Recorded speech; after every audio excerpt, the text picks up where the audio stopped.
este momento están conectándose a través de la página de Facebook de nuestra iglesia, Iglesia de Dios Ríos de Agua Viva, aquí en San Antonio, Texas. Es un gusto y es un privilegio para mí poder nuevamente venir y compartir la palabra del Señor en este tiempo tan importante para la iglesia, donde hemos estado nosotros comprometidos con la oración. Yo creo que una de las cosas más importantes en este tiempo para la iglesia es poder mantenernos en oración, es poder mantener nuestra mirada bien fija y nuestra intención bien centrada en que es importante poder mantener la oración, la unidad en la oración de la iglesia, de una manera intensa, de una manera verdaderamente como la Escritura dice, orando y clamando al Señor en espíritu y en verdad. Así que yo quiero iniciar esta reunión en esta tarde con una oración donde podamos pedirle al Señor su guianza, su dirección, donde podamos decirle: Señor, necesitamos de tu presencia, necesitamos de tu espíritu, necesitamos de tu gracia, necesitamos ardientemente de ti. Yo quiero en esta tarde compartir un tema que ha estado dando vueltas en mi mente y en mi corazón, y este tema lo he titulado El misterioso poder del clamor.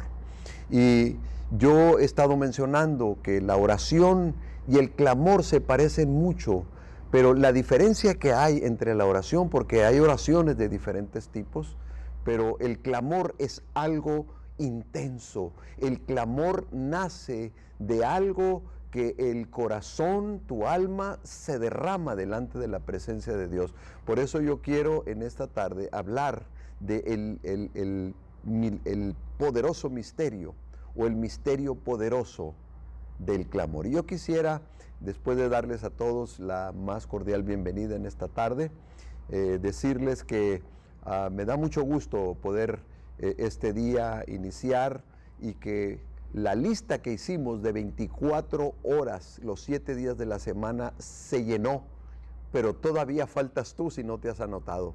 Yo quisiera que participes en este gran esfuerzo de la iglesia en orar intensamente, en pedirle al Señor, en clamar al Señor, en buscar su rostro, buscar su presencia. Buscad mi rostro y viviréis, dice la Escritura. Así que voy a iniciar dándole gracias al Señor en esta tarde, y yo quisiera pedirles que todos allí donde estamos en casa, los que están escuchando, los que están reunidos en su hogar, podamos orar al Señor y darle las gracias por esta magnífica oportunidad. Padre, te adoramos y bendecimos tu nombre en esta hora. Venimos delante de tu presencia a través de este medio, Señor, pidiéndote la dirección y la guianza en cada una de las cosas, Señor, que estaremos compartiendo, en cada una de las cosas, Señor, que estaremos hablando acerca de lo importante que es acercarnos a ti en el clamor, que nuestro corazón pueda derramar, que nuestro espíritu pueda rebosar al sentir tu presencia, al acercarnos a ti, Señor, con un corazón sincero. Como dice la Escritura, buscarte en espíritu y en verdad, Señor. Adorarte en espíritu y en verdad, porque tales adoradores, ese tipo de adoradores tú buscas. Y es necesario que los que adoran en espíritu y en verdad, es necesario que adoren, Señor. Así que yo te pido que dirijas mi corazón y mi mente en esto que yo estaré compartiendo, Señor. Te doy gracias en el nombre de Jesús. Empezaré diciendo, hermanos, en esta tarde, que siempre hay un texto que nosotros regularmente utilizamos para hablar acerca del clamor, y ese texto que se encuentra en Jeremías 33:3, que dice: clama, clama a mí, y yo te responderé, y te enseñaré cosas grandes y difíciles que tú no conoces. Entonces, cuando la Escritura nos habla de ese verbo de clamor, y no usa el de ora a mí, que a pesar de que tienen mucha similitud, el clamor tiene características muy específicas. ¿Y qué es lo que en esta tarde yo quiero compartir? ¿Por qué es necesario aprender a clamar? ¿Por qué es necesario aprender a descubrir ese grande misterio que Dios demanda de nosotros cuando nosotros clamamos al Señor de una manera intensa en nuestro corazón? Y quiero para ello utilizar dos ejemplos que la Escritura nos habla cuando nosotros hablamos acerca del clamor. La Biblia está lleno de ejemplos de personajes que han clamado al Señor en un momento de necesidad y el Señor pareciera como que le place que el hombre derrame su corazón delante de Él para extender su mano de misericordia. Hermanos, el orar, el buscar al Señor en un clamor va más allá de una oración sencilla. El clamor va más allá de una oración que vengamos y nos hinquemos y dediquemos un poco de tiempo.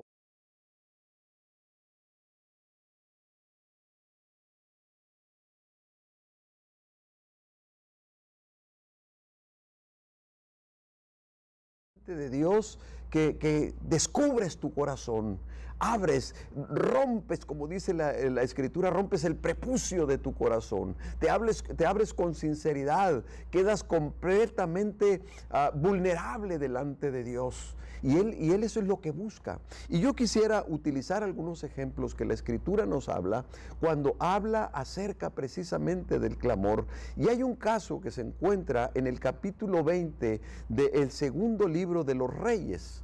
Y habla de un rey en donde él se encontró ante una situación tremenda. Ezequías es uno de los reyes que la Biblia nos habla. Ezequías fue un rey de Judá.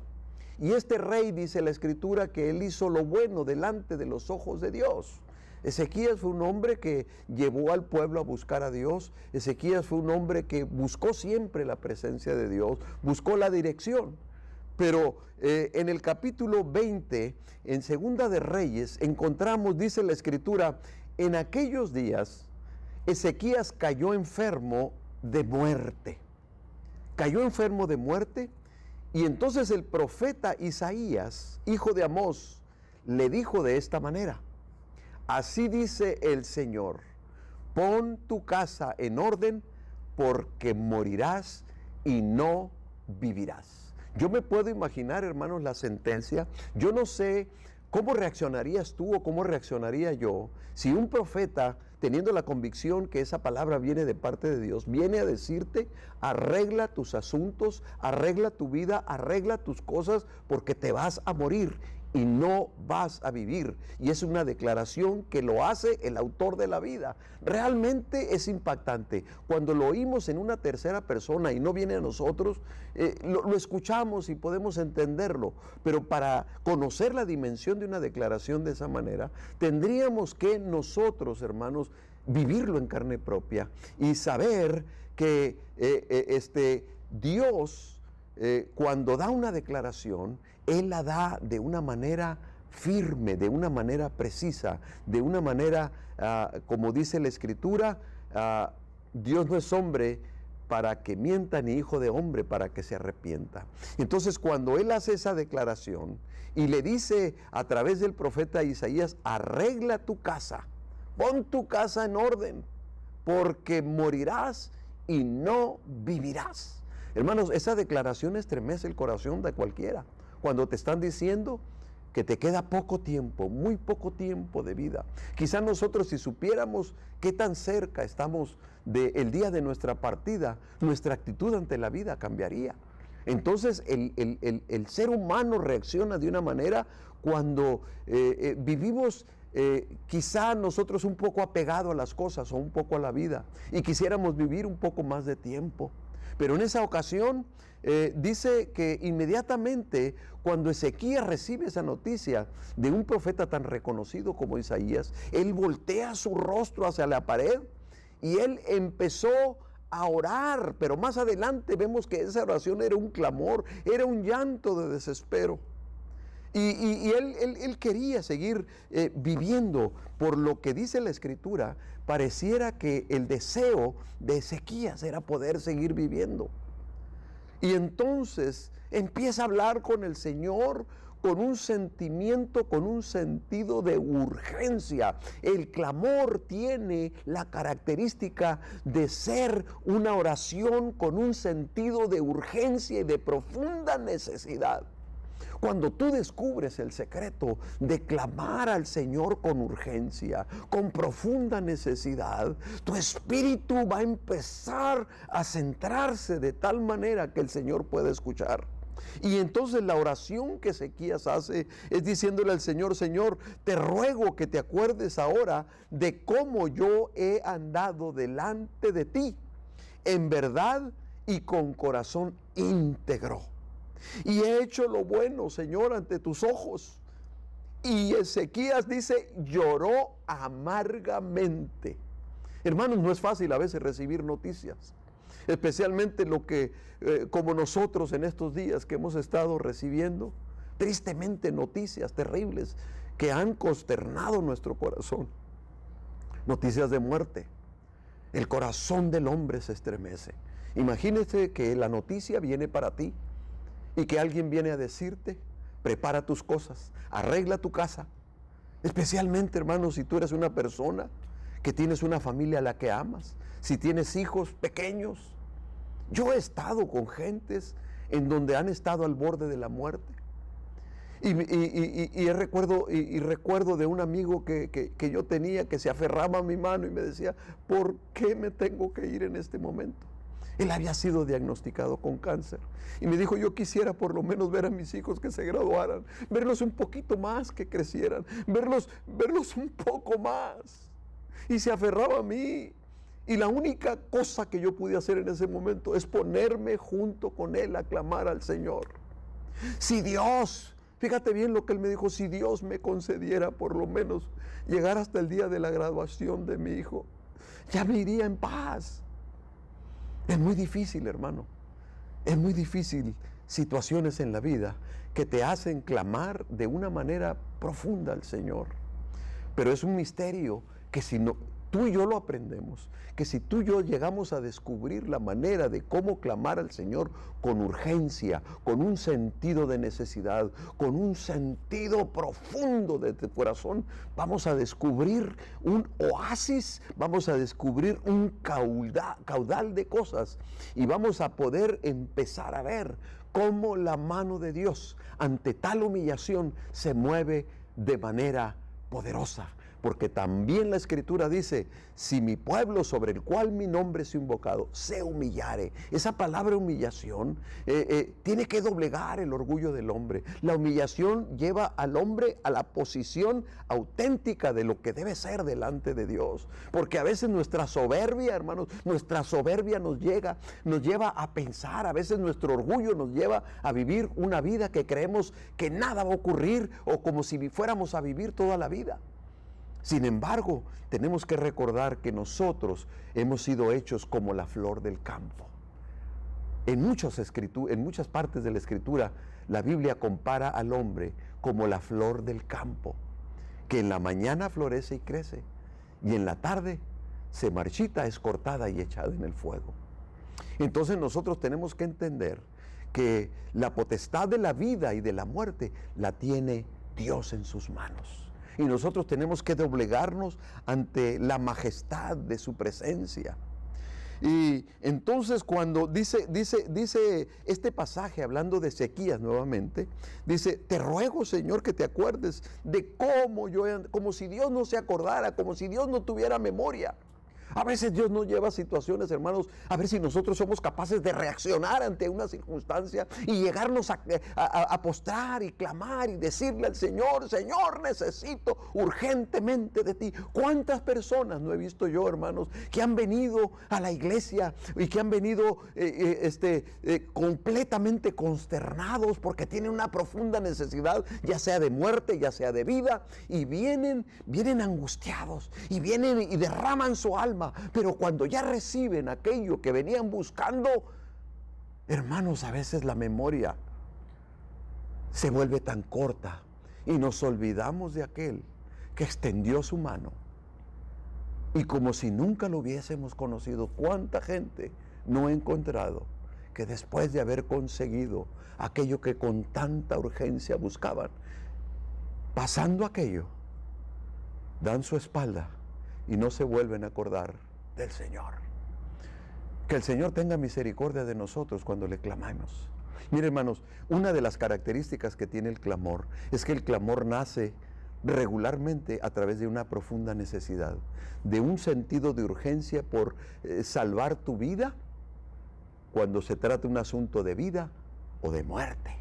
Y viene el clamor, y viene el dolor, viene esa necesidad que nace. Pero ¿qué pasa con el hombre? Que cuando ya pasó todo aquello y que saliste adelante, se nos olvida, se olvida el hombre de lo que Dios hizo, de lo que Dios, cuando Dios extendió su mano de misericordia y nos levantó. ¿Por qué tenemos esa mente tan corta a veces? ¿Por qué tenemos ese sentido, hermanos, de que se nos olvida que Dios no es un Dios que lo podemos utilizar como si fuera un medicamento para sacarnos de un mal temporal? Y hay mucha gente que tiene su comportamiento y que piensa a veces que venir a la iglesia es como tomarse un mejoral o tomarse un medicamento que nos quite el dolor de manera temporal. Dios no es ninguna medicina. Dios es un Dios todopoderoso que pide de nosotros, hermanos, constantemente que le busquemos, no solamente cuando tenemos un tiempo de necesidad, no solamente cuando estamos en peligro de vida o de muerte, no solamente cuando queremos que su mano se extienda de una manera poderosa. Dios quiere que constantemente nosotros podamos buscarle en espíritu y en verdad. Y este tiempo que estamos viviendo, este tiempo que estamos viendo tantas cosas a nuestro alrededor, no podemos permanecer indiferentes, no podemos permanecer impávidos esperando que las cosas sucedan. Es tiempo de que tus rodillas se doblen, tus rodillas y las mías se doblen, y podamos decirle al Señor: Señor, ten misericordia de mí, como lo hizo Ezequías. Oh, dice el versículo 4, dice: aconteció que antes que Isaías hubiera salido del patio central de haberle dado la noticia, cuando Isaías salió, vino nuevamente a él la palabra del Señor. Te das cuenta cuando el Señor, cuando mira la humillación, cuando mira la forma en cómo tú te postras y verdaderamente con todo tu corazón, dice que volvió a venir la palabra de Dios sobre la vida de Isaías, el profeta que había ido a darle una noticia fatal. Y le dijo, vuélvete y dile a Ezequías, príncipe de mi pueblo, así dice el Señor. ¿Cuántos no queremos oír una palabra que diga, así dice el Señor, Dios de tu padre David?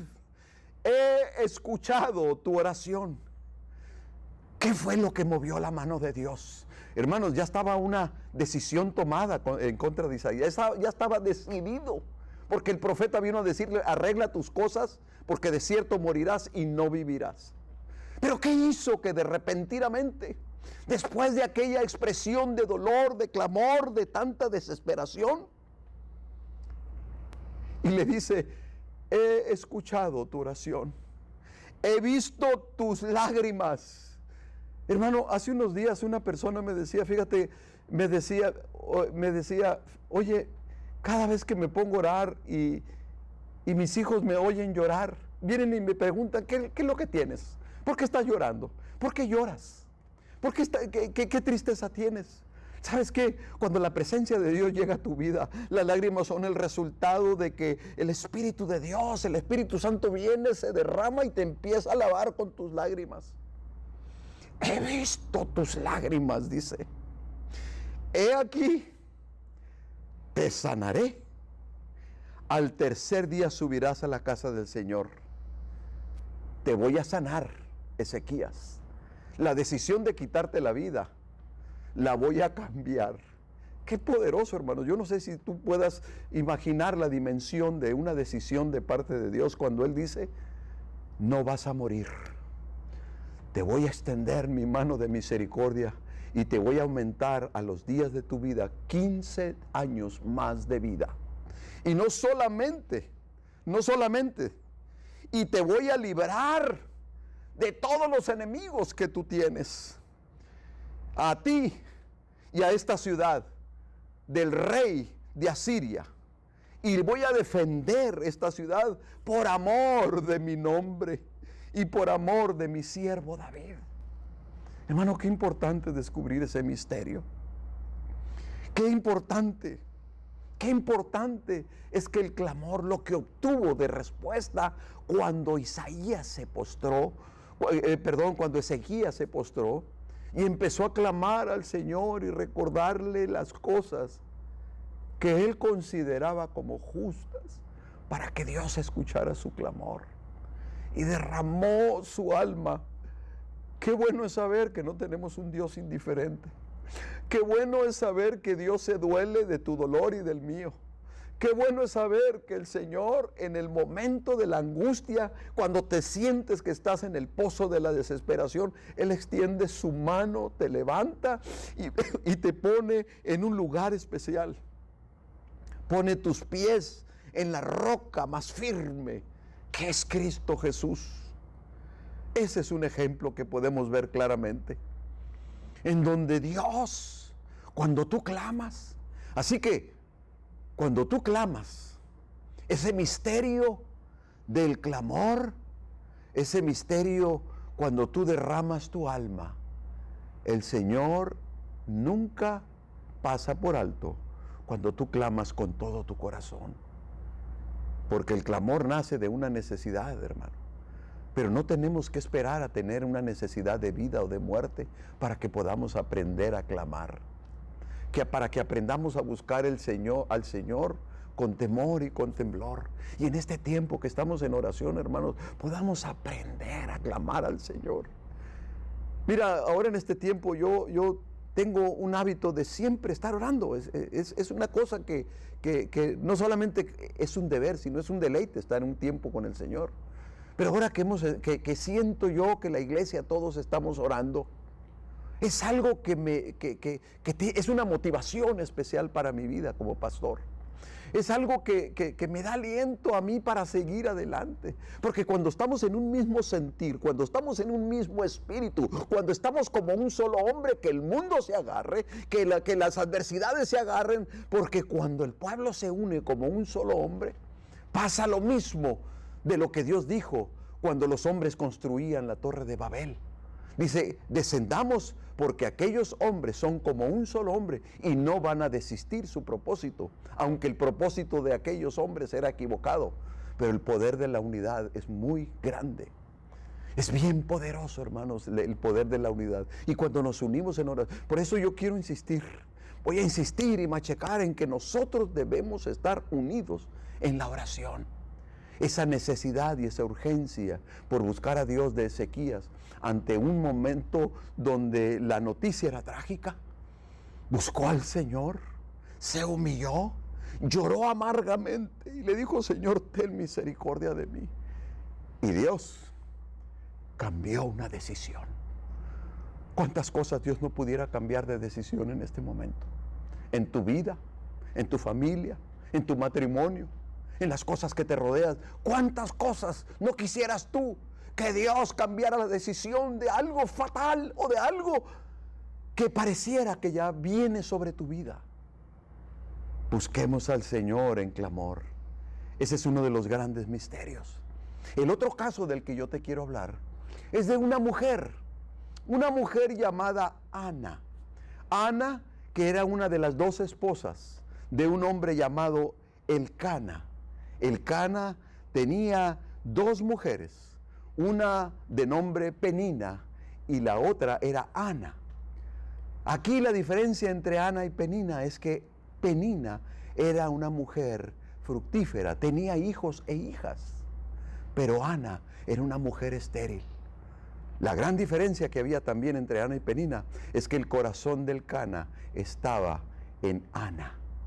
Pero Ana tenía que sufrir humillaciones de Penina, porque Penina constantemente la humillaba, diciéndole o haciéndole, recordándole que era una mujer estéril, que no podía darle alegría a su marido y darle un hijo a él. Entonces ella tenía un dolor y una amargura tremenda en su corazón. Pero Ana tomó una decisión. Qué importante es tomar una decisión cuando tienes una necesidad. Qué importante es que tú te decidas a cambiar el destino que parece que marcha impasible y no te queda otra más que afrontarlo. Ana tomó una decisión. Dice que Elcana subía cada año para adorar al Señor y ofrecer sacrificios en Silo. Y cuando ofrecía sacrificios por todos sus hijos y daba a cada uno de los hijos de Penina y a Penina una porción. Pero a Ana le daba una doble porción de lo que Elcana repartía, porque tenía un amor profundo por Ana. Amaba a Ana, pero el dolor de Ana no solamente era el anhelo de tener un hijo, porque Ana deseaba un hijo, pero era el anhelo de terminar con aquella constante humillación. ¿Cuántas veces nosotros, hermanos, vivimos en humillación constante por cualquiera que sea la cosa? Humillaciones en tu trabajo, humillaciones quizá en esta sociedad que vivimos, discriminación. Es doloroso vivir bajo una presión de esa manera, es doloroso. Pero hermanos, es cuando viene el tiempo de que clamemos al Señor. Porque dice el verso 6 de Primera de Samuel en el capítulo 1, dice, su rival la provocaba amargamente para irritarla, porque el Señor no le había dado hijos. Y ese era un dolor tremendo de Ana. Entonces, cuando su esposo la veía que lloraba, le dijo un día, Ana, ¿por qué lloras? Y le dijo, ¿no te soy yo mejor como esposo que 10 hijos que tuvieras? Yo, tómame como tu hijo. ¿No soy mejor yo que 10 de hijos que tú pudieras tener?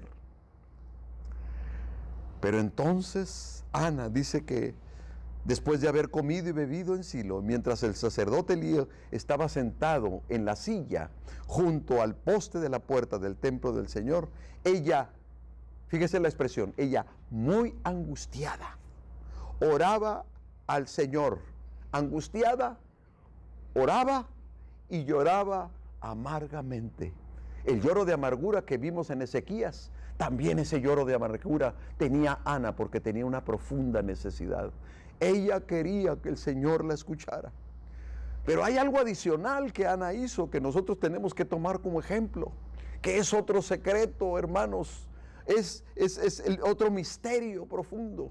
Cuando tú haces voto al Señor, cuando tú decides voltear al Señor y hacer lo que Ana hizo, dice que Ana hizo un voto al Señor y le dijo, Señor de los ejércitos, si tú miras ahora mi aflicción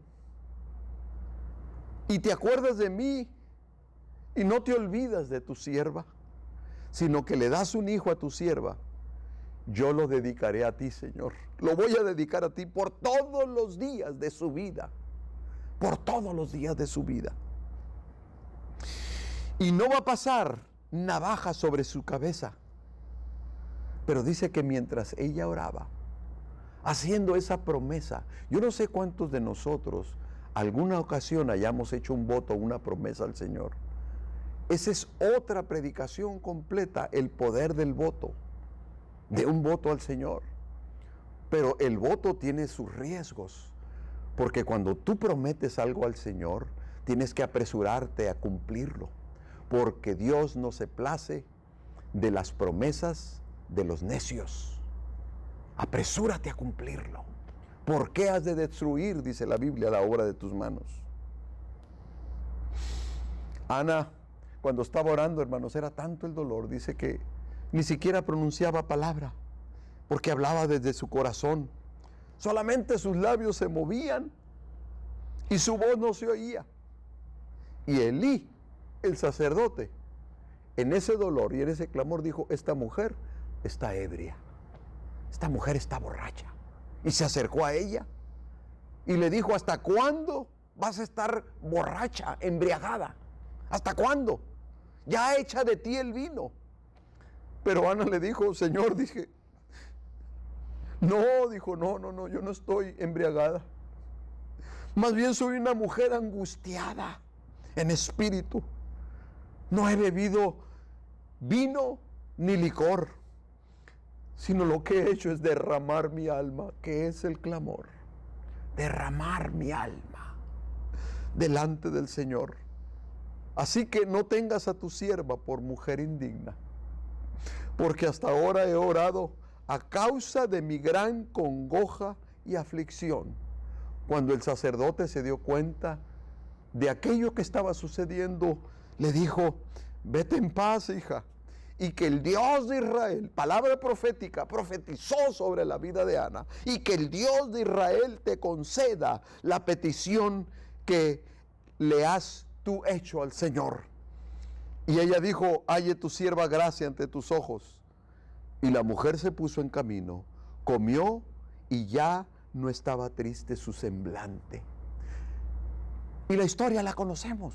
La Biblia dice que Ana, al cabo de un año, concibió un hijo, y concibió a uno de los profetas más grandes sobre Israel. Concibió a un hombre llamado Samuel.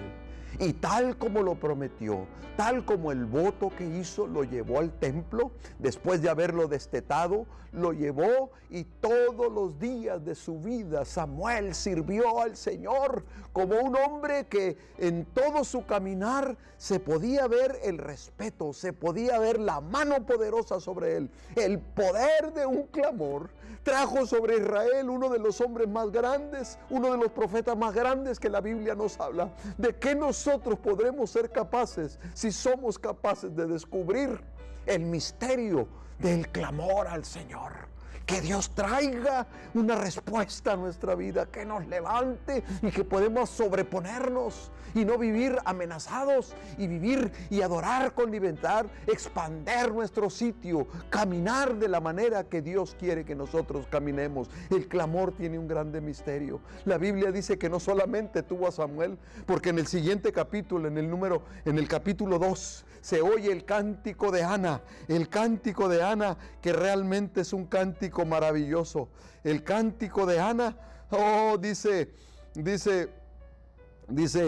el Señor da muerte, en el verso 6, el Señor da muerte y da vida, hace bajar al Seol y hace subir. El Señor empobrece, enriquece, humilla y también exalta. Levanta del polvo al pobre, del muladar levanta al necesitado, para hacerlo sentar con los príncipes y heredar un sitio de honor. Pues las columnas de la tierra son del Señor, y sobre ellas ha colocado el mundo. Él guarda los pies de los santos, mas los malvados son acallados en tinieblas, pues no por la fuerza ha de prevalecer el hombre.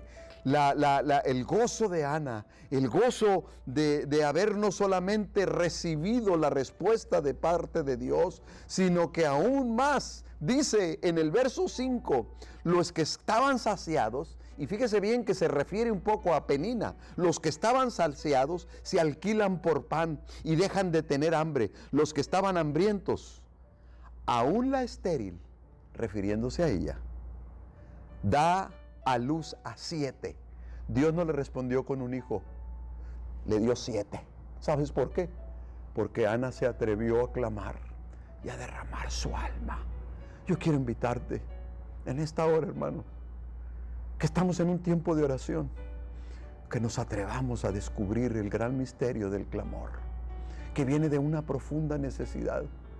No esperes llegar a un punto de estar en peligro de vida o de muerte, sino acerquémonos al Señor diligentemente, para que Él desde los cielos extienda su mano y toda su misericordia venga y se derrame sobre nuestra vida de una manera poderosa. Yo quiero invitarte, mi hermano, y no solamente a la iglesia, quiero invitar a todos en que es el tiempo de clamar al Señor con todo nuestro corazón, y que doblemos nuestras rodillas y podamos decir al Señor: Señor, examina mi corazón, mira mis pensamientos, júzgame, y si hay algo mal en mi vida, límpiame, perdóname, lávame más y más de mi maldad. Ten compasión de nosotros, en el nombre de Jesús.